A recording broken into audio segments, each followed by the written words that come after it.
ചേച്ചി എന്തുവാ ഭയങ്കര ക്ഷീണം പോലെ? ഭയങ്കര തലവേദന. അതിൻ്റെ കുട്ടി അമ്മുവാണെങ്കിൽ ഇന്നലെ ഉറങ്ങിയിട്ടില്ല. ഒന്നും വിശ്വാസം കിട്ടില്ല. പിന്നെ കിടന്ന് ഉള്ളിയിട്ട് രാത്രി മുഴുവൻ ഞാൻ നനഞ്ഞിട്ട് എണീറ്റിരിക്കുകയും കൂടെ. എൻ്റെ ഉറക്കം പോയി. തലവേദന കാരണം എണീറ്റിരിക്കാൻ വയ്യ. എന്തോ പണി ഇട്ടിട്ടുണ്ട്. മാത്രമല്ല പട്ടിക്ക് വയ്യ, എനിക്ക് വയ്യ. ഈ ഒരു ദിവസമൊക്കെ എന്താ വെച്ചാൽ ഒരു വർഷം പോലെയൊക്കെ കടന്നു പോകുന്ന പണികൾ കിട്ടുക എന്ന് പറഞ്ഞു കഴിഞ്ഞാൽ സൂപ്പർ. ഒരു ദിവസം കൊണ്ട് ഒരു വർഷത്തിലുള്ള പണികളൊക്കെ പിടിയാതെ കിട്ടിയിട്ടുണ്ട്. ഇന്നലെ അതിൻ്റെ ഹാങ് ഓവർ ആയപ്പോഴേക്കും പിന്നെ എന്ത് ചെയ്യണമെന്ന് അറിയാത്തൊരവസ്ഥ.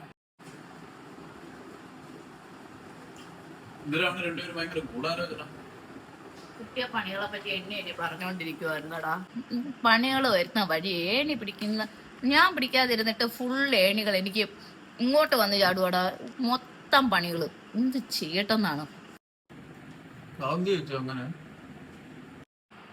ഇത് കണ്ടിട്ട് കണ്ണ് കെട്ടിയെന്നാണെന്നോ ചേച്ചി തോന്നുന്നേ? എന്തെങ്കിലും ഉപ്പിട്ട് ഒഴി അങ്ങനെ എന്തെങ്കിലും ചെയ്യുന്നതാണ്. ശരിയായിരിക്കും. ആ, കണ്ണ് കെട്ടിയാവാൻ സാധ്യത ഉണ്ടല്ലേ.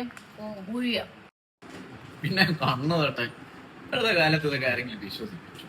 എനിക്ക് അങ്ങനത്തെ യാതൊരു പേടിയും ഇല്ല. ഇല്ല വാവേ, കണ്ണ് കെട്ടലൊക്കെ ഉണ്ട്. സത്യമാണ് സത്യമാണ്. ഇതൊക്കെ ഉണ്ട്. ഇതല്ല ഏത് കാലത്തായാലും ഇതൊക്കെ ഉണ്ട്. എന്തോ എനിക്ക് തോന്നുന്നില്ല. അതെന്ത് വാവക്ക് തോന്നാത്തെ? എനിക്ക് അങ്ങനത്തെ പേടിയേ ഇല്ല. കണ്ണ് കിട്ടുമെന്നുള്ള യാതൊരു പേടിയും ഇല്ല. അത് നീ ഇങ്ങനെ വലിയ ആദർശമൊക്കെ പറയുന്ന പണി കിട്ടുമ്പോഴേക്കും നമുക്ക് തോന്നും കണ്ണ് തട്ടിയതാണെങ്കിൽ കണ്ണ് തട്ടിയതാണെന്ന് തന്നെ. ഓ അതല്ലേ. നിങ്ങളെ വിശ്വാസമൊക്കെ വെച്ചോണ്ടിരിക്കും. എനിക്ക് പിന്നെ അങ്ങനത്തെ പേടിയും ഇല്ല, അങ്ങനെ പേടിക്കേണ്ട ഒരു കാര്യവും ഇല്ല.